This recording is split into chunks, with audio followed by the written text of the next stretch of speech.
We're back with another episode of Jimmy Tells Tales, where Jimmy tells us all his favorite stories. Tell us another story, Jimmy. Now, here's a story. It's new to you, possibly, but not new to me. It's been around for a while, and I've been telling it. It's incredible.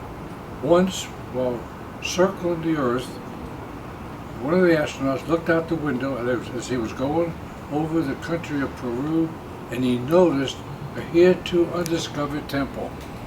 Yes, a hitherto undiscovered temple in the forest in Peru. And he sent this news on to the National Geographic. I think they're located in Washington, D.C. Well, they immediately sent a crew down there to look for this temple. And no sooner had the crew arrived than they sent a message back and said, "We have indeed found a temple." Yes, and upon entering this temple, we found it was the temple of a perfectly petrified Peruvian prince. A perfectly petrified Peruvian prince.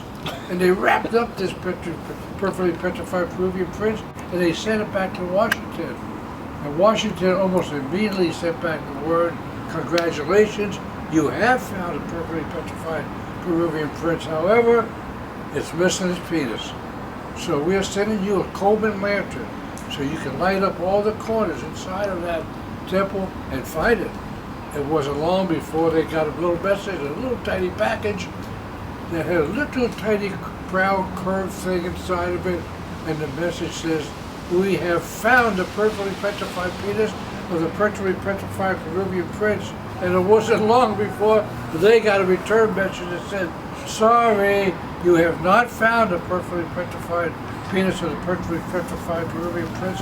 Evidently, some creep had crept into that crypt and crapped.